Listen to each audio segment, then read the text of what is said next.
करते हैं खबरों का। कांग्रेस महासचिव प्रियंका गांधी वाड्रा एक बार फिर यूपी के दौरे पर हैं। प्रियंका गांधी आज संगम नगरी प्रयागराज के बांसवार गांव पहुंचेंगी। वह यहां निषाद मछुआरा समुदाय के लोगों से मुलाकात करेंगी। बता दें कि प्रियंका गांधी आज सुबह 10 बजे विशेष विमान से प्रयागराज के लिए रवाना हुई हैं। इसके बाद वह सड़क मार्ग से घूरपुर इलाके के बांसवार गाँव जाएंगी। यहाँ कांग्रेस नेता निषाद समुदाय के लोगों से मुलाकात करेंगी। कांग्रेस का दावा है कि समुदाय के लोग पुलिस ज्यादती के शिकार हुए हैं। निषाद समुदाय के लोगों से मुलाकात के बाद प्रियंका गांधी शाम 4 बजे के करीब वापस दिल्ली लौट जाएंगी। कांग्रेस महासचिव प्रियंका गांधी का बांसवार गांव में करीब 2 घंटे तक रुकने का कार्यक्रम है। बताया जा रहा है कि प्रियंका गांधी यहां से योगी सरकार को घेरने के साथ ही निषाद समुदाय के वोटर्स को साधने की कोशिश करेंगी। गौरतलब है कि 2 हफ्ते के अंदर प्रियंका गांधी का ये दूसरा प्रयागराज दौरा है। इससे पहले मौनी अमावस्या पर प्रियंका ने संगम में आस्था की डुबकी लगाई थी। इसके बाद आज फिर से वह प्रयागराज के दौरे पर हैं। मालूम हो कि इससे पहले कांग्रेस महासचिव शनिवार को यूपी के ही मुजफ्फरनगर पहुंची थी, जहां किसान महापंचायत को संबोधित करते हुए उन्होंने मोदी सरकार पर निशाना साधा। प्रियंका गांधी ने कहा कि हर नेता को एहसास होना चाहिए कि जनता उस पर एहसान कर रही है, मुझे इसका पूरा एहसास है।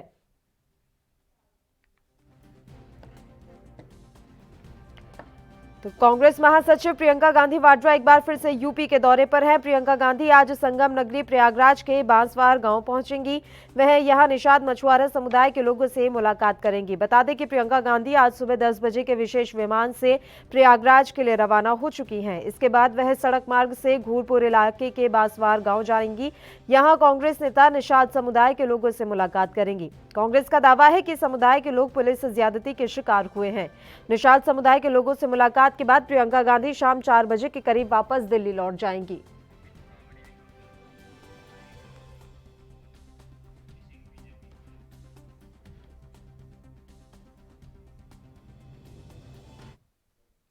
इस मसले पर चर्चा की शुरुआत कर लेते हैं। इस समय 2 मेहमान हमारे साथ जुड़ गए हैं। कांग्रेस से अमित तावड़े जी लाइव हमारे साथ जुड़े हुए हैं। इसके अलावा रश्मि जी जो भारतीय जनता पार्टी से हैं वो फोन लाइन पर हमारे साथ मौजूद है। अमित जी, पहले आपका रुख करना चाहेंगे। प्रियंका गांधी एक बार फिर से प्रयागराज के दौरे पर हैं, वजह हम जान पाएंगे? 2 हफ्ते के अंदर 2 बार प्रयागराज का दौरा, किसे साधने की कोशिश की जा रही है?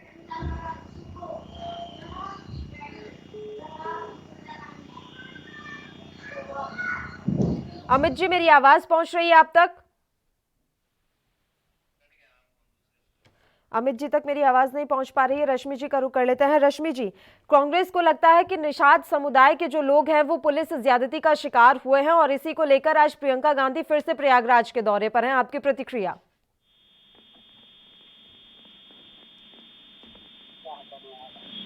रश्मि जी, आवाज पहुंच रही है आप तक? आपकी आवाज आ रही है? रश्मि जी, मेरा सवाल यह है कि कांग्रेस को लगता है कि निषाद समुदाय के लोग पुलिस ज्यादती का शिकार हुए हैं और इसी के लिए आज प्रियंका गांधी एक बार फिर से प्रयागराज के दौरे पर हैं। आपकी प्रतिक्रिया? कांग्रेस ने उत्तर प्रदेश में अपनी जमीन खो दी है। वो अभी पुनः जमीन कभी निषाद को लेकर, कभी किसानों को लेकर के अपनी कोई भी जमीन को तलाशने का प्रयास कर रही है, जो कि वो संभव नहीं है, नहीं हो पाएगा संभव। क्योंकि मैं अमेठी से हूँ, मैंने देखा है, मैं अमेठी से बिलोंग करती हूँ। उन्होंने 70 साल में अमेठी को क्या किया है। जब वो अमेठी से गायब हो गई तो वो कहीं उत्तर प्रदेश में टिकने का उनका सवाल ही नहीं उठता। ठीक है रश्मि जी, आप लगातार हमारे साथ जुड़े रहिए। कांग्रेस से अमित जी एक बार फिर से हमारे साथ जुड़ गए हैं, उनका रुख कर लेते हैं। अमित जी, मेरी आवाज पहुंच रही है आप तक?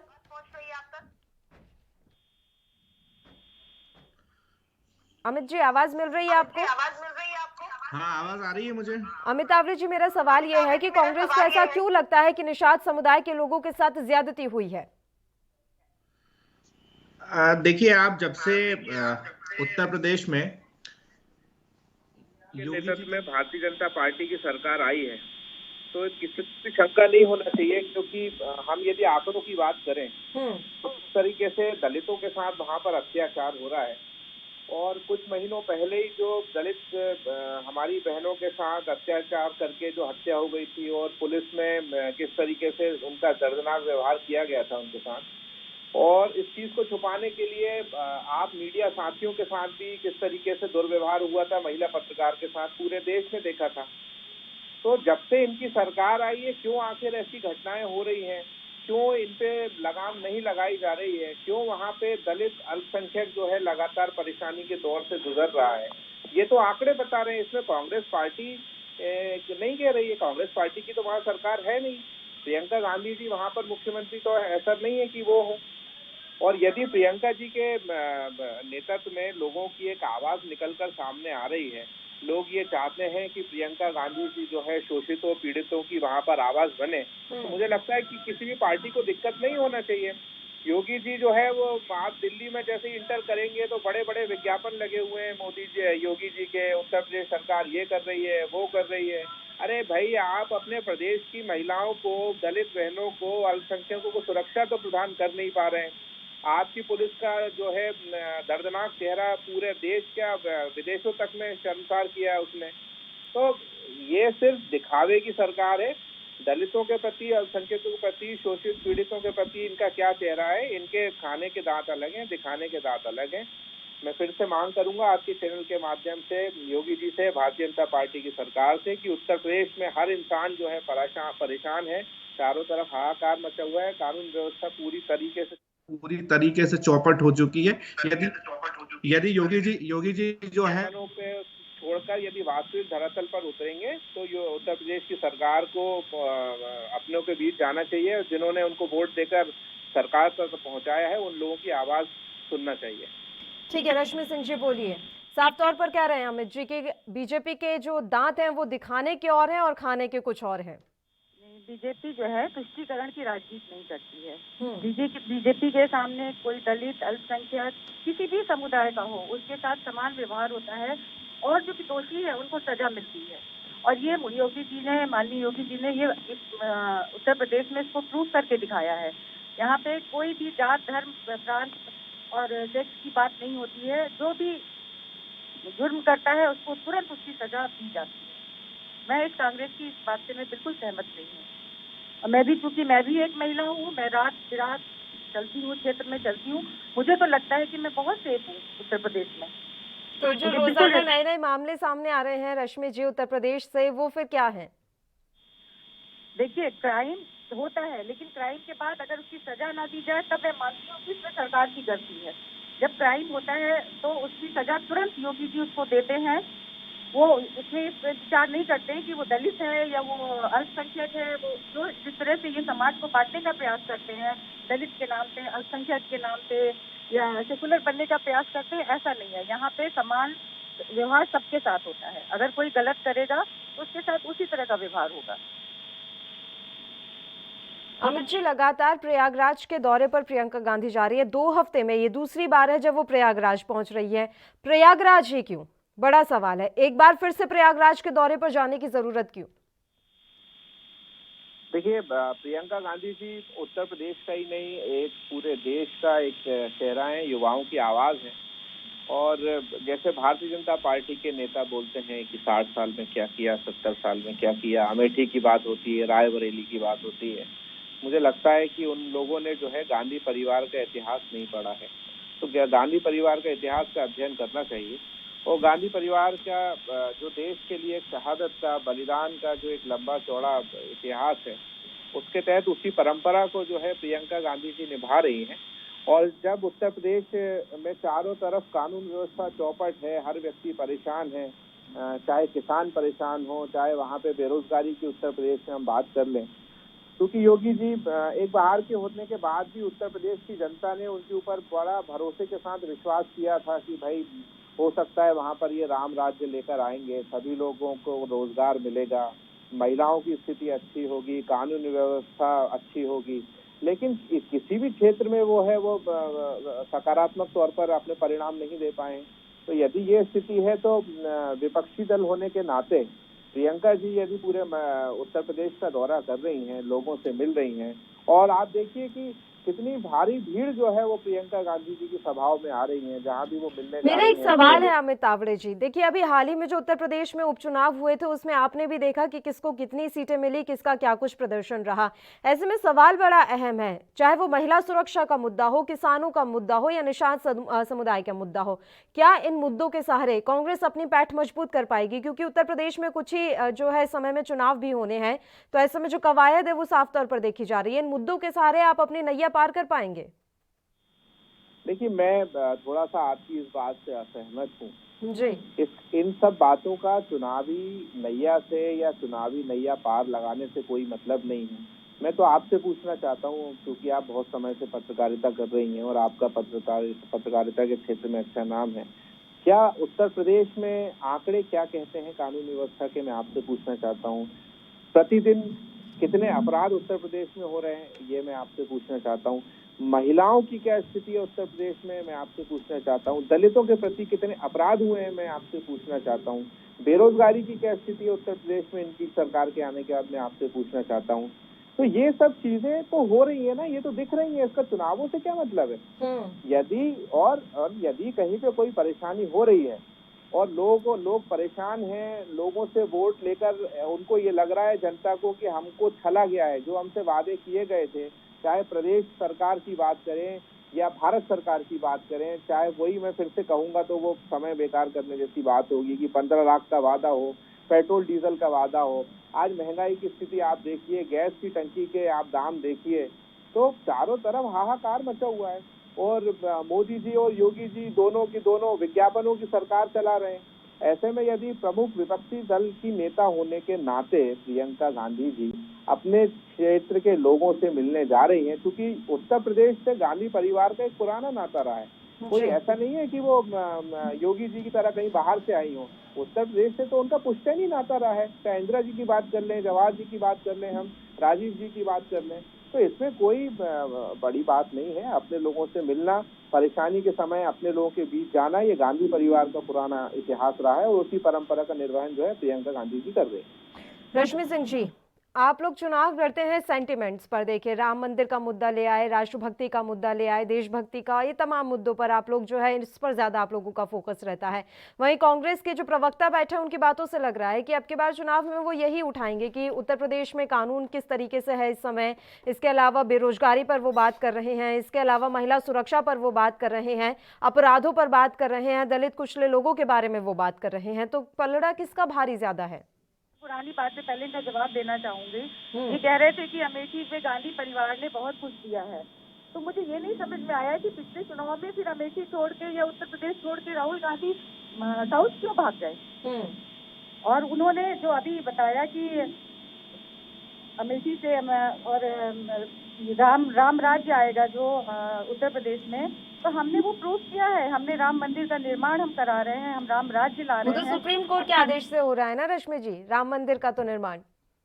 लेकिन ये हमारा मुद्दा रहा है, हमारा पिछले कई सालों से। तब तो ये कहते थे कि मंदिर कब राम मंदिर कब बनाएंगे, समय नहीं बताएंगे। अब हमारा जब राम मंदिर बनने लगा है, हम देशभक्ति पे हमने कश्मीर में बताया कि 370 लागू नहीं होने दिया, हमने जम्मू कश्मीर। आ रही हूँ अमित जी, आ रही हूँ, आपके पास ही आ रही हूँ। एक बार रश्मि जी की बात कंप्लीट हो जाए, बोलिए।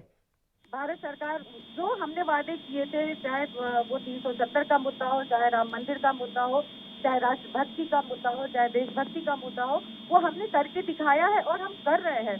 और जो हमारे देश की छवि जो पूरे विश्व में बनी है, वो हमारी सरकार आने के बाद, भारतीय जनता पार्टी के आने के बाद पूरे विश्व में एक छवि भव्य देश उभरा है। हमने चाइना को कितने झटके दिए, हमने पाकिस्तान का क्या हाल है इस समय आप बताइए। मुझे तो लगता है हम पाकिस्तान को भी भारत में मिला सकते हैं। तो हमने करके दिखाया है। और ये जो दलित और ये मतलब जातिवाद वाला ये मुद्दा उठा रहे हैं कि अपराध है, ये है, अब आंकड़े उठा के देख लीजिए। सपा की सरकार में ज्यादा अपराध था कि अभी भाजपा की सरकार में अब ज्यादा अपराध है। उस समय महिलाएं सुरक्षित थी कि अभी महिलाएं सुरक्षित है। आप आंकड़े उठा के देखिए, आपको सब पता चल जाएगा। ठीक है, बोलिए अमित तावड़े जी। बड़ी बड़ी बातें की है रश्मि जी ने, वो तो कह रही है कि आने वाले समय में पाकिस्तान को भी भारत में मिला लेंगे। इस हास्यास्पद बात को अब मैं और क्या कहूँ पूरे ANB टीवी को, क्योंकि बहुत बड़ी संख्या में दर्शक देखते हैं, और भाजपा की नेता ये कह रही हैं कि आने वाले समय में हम पाकिस्तान को भी भारत में मिला लेंगे। तो ये बहुत ही एक हास्यास्पद विषय है, क्योंकि इनकी जो पार्टी है, झूठ बोलो, लगातार बोलो, बोलते रहो, आंख में आंख मिलाकर बोलो, और जनता को सिर्फ मूल मुद्दों से भटका के इसी तरीके से ध्यान भटकाते रहो। राष्ट्रवाद की ये लोग बात करते हैं, इनकी फॉरेन पॉलिसी क्या है? आज हमारे पड़ोसी देशों से क्या संबंध है, क्या फॉरेन पॉलिसी है हमारी? कभी श्रीलंका हमको आंख दिखा देता है, कभी बांग्लादेश दिखा देता है, कभी पाकिस्तान दिखा देता है, चाइना दिखा देता है, नेपाल से हमारे क्या संबंध चल रहे हैं इनकी सरकार आने के बाद, ये हम सबको मालूम है। इनकी विदेश नीति पूरी तरीके से फेल हो चुकी है। क्या बात करते हैं ये लोग? ये सिर्फ लगातार झूठ बोलने की राजनीति करते हैं। ये कभी महंगाई की कम करने की बात नहीं करेंगे। हाँ, ये लोग महंगाई कम करने की बात करते हैं जब ये लोग विपक्ष में रहते हैं। नरेंद्र मोदी जी लगातार कहते थे, वो मुझे याद है कि जिस तरीके से रुपए की कीमत गिर रही है, वो प्रधानमंत्री के पद की गरिमा भी लगातार गिरती जा रही है। अब पूछना चाहिए मोदी जी से, अब किसकी साख गिर रही है? अब क्यों पेट्रोल डीजल जो है वो कम नहीं दे पा रहे हैं? ये सिर्फ और सिर्फ कुछ औद्योगिक घराने के हाथों में जकड़ी हुई सरकार है। इनको बाकी मध्यम वर्गीय लोगों की, गरीब लोगों की इनको कोई चिंता नहीं है। ये सब अपने अपने आराम में व्यस्त हैं और अहंकार में इतने चूर हो चुके हैं। इनको ना नोटबंदी का प्रभाव दिखा, ना इनको कोरोना काल में। आप देखिए बिहार, उत्तर प्रदेश में कितने लाखों मजदूर जो हैं कहां कहां से पैदल चलकर जो है अपने क्षेत्र में पहुंचे हैं। आज उनकी स्थिति क्या है इस सरकार को नहीं पता है। उत्तर प्रदेश में किसानों को ये कितना न्यूनतम मूल्य दे रहे हैं, ये स्थिति आप सबके सामने है। तो पूरे देश में एक झूठ का एक आवरण बनाकर ये लोग राजनीति कर रहे हैं। आप देखिए राम मंदिर का जैसे कि बात हुई, तो मेरी बहन कह रही है कि राम मंदिर का निर्माण हमने कराया है। अरे भाई, ये तो कोर्ट के जरिए रास्ता निकला है, पूरे देश ने इसका स्वागत किया है। ये इसमें आप लोग अपना क्रेज क्यों ले रहे हो? हमने तो कभी नहीं कहा कि भाई राजीव जी ने जब पहली बार राम मंदिर का ताला खुलवाया था तो वो राजीव जी ने बनवाया। धार्मिक मुद्दों पर राजनीति ना करिए, मेरा हाथ जोड़ने का आपसे निवेदन है भारतीय जनता पार्टी के नेताओं से, क्योंकि देश जो है इस समय बहुत ही विपरीत परिस्थितियों से गुजर रहा है। ठीक है, मैं आप दोनों ही मेहमानों का यहाँ शुक्रिया अदा करना चाहूंगी। तमाम चर्चा के लिए आप दोनों मेहमान हमारे साथ जुड़े। तो आपको बता दें कि प्रियंका गांधी आज प्रयागराज के दौरे पर हैं और वो वहां जाकर निषाद समुदाय के लोगों से मुलाकात करेंगे। अगली खबर का रुख कर लेते हैं। उत्तर प्रदेश में अगले साल होने वाले विधानसभा चुनाव को लेकर अभी से गठबंधन के समीकरण साधे जा रहे हैं। शनिवार को एक बार फिर शिवपाल यादव और अजदुद्दीन ओवैसी की मुलाकात हुई। ये मुलाकात आजमगढ़ में एक शादी समारोह के दौरान हुई। इन दोनों नेताओं की मुलाकात उत्तर प्रदेश में बन रहे नए सियासी गठबंधन के मद्देनजर देखी जा रही है। दोनों नेता शनिवार को एआईएमआईएम के यूपी अध्यक्ष शौकत अली की बेटी की शादी में आजमगढ़ पहुंचे थे।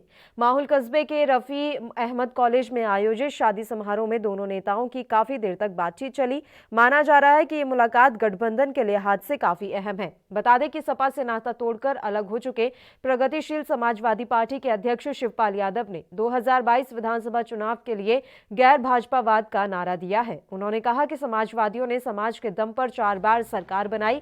बीजेपी को हराने के लिए पूरे देश के समाजवादियों को एक साथ होना पड़ेगा। साथ ही शिवपाल यादव ने कहा कि साफ तौर पर उन्होंने कहा है कि उनकी पार्टी का सपा में विलय तो नहीं होगा, लेकिन सपा प्रमुख अखिलेश यादव के साथ गठबंधन के लिए वो तैयार हैं। इससे पहले हुई मुलाकात में एआईएमआईएम के चीफ अजदुद्दीन ओवैसी ने शिवपाल यादव के साथ गठबंधन करने के संकेत दिए थे। शिवपाल भी ओवैसी की तारीफ कर चुके हैं। कुछ दिन पहले शिवपाल यादव और ओम प्रकाश राजभर के बीच भी मुलाकात हुई थी। राजभर सूबे में छोटे दलों के साथ मिलकर एक राजनीतिक विकल्प तैयार करने में जुटे हुए हैं।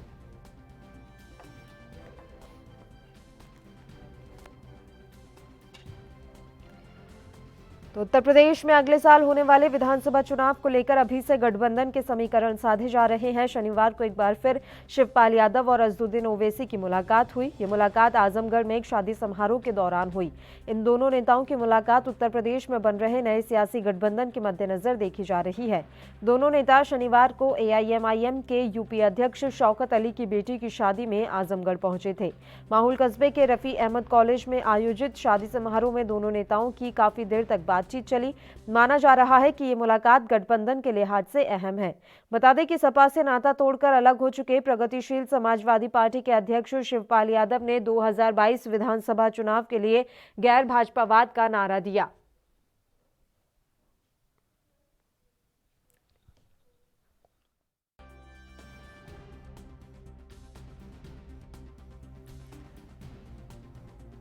वहीं शिवपाल यादव ने कहा है कि समाजवादियों ने समाज के दम पर 4 बार सरकार बनाई है। बीजेपी को हराने के लिए पूरे देश के समाजवादियों को एक होना पड़ेगा। साथ ही शिवपाल यादव ने साफ तौर पर कहा कि उनकी पार्टी का सपा में विलय नहीं होगा, लेकिन प्रमुख अखिलेश यादव के साथ गठबंधन करने के लिए वे तैयार हैं। इससे पहले हुई मुलाकात में एआईएमआईएम के चीफ असदुद्दीन ओवैसी ने शिवपाल यादव के साथ गठबंधन करने के संकेत दिए थे। शिवपाल यादव भी ओवैसी की तारीफ कर चुके हैं। कुछ दिनों पहले शिवपाल यादव और ओम प्रकाश राजभर के बीच मुलाकात हुई थी। राजभर सूबे में छोटे दलों के साथ मिलकर एक राजनीतिक विकल्प तैयार करने में जुटे हैं।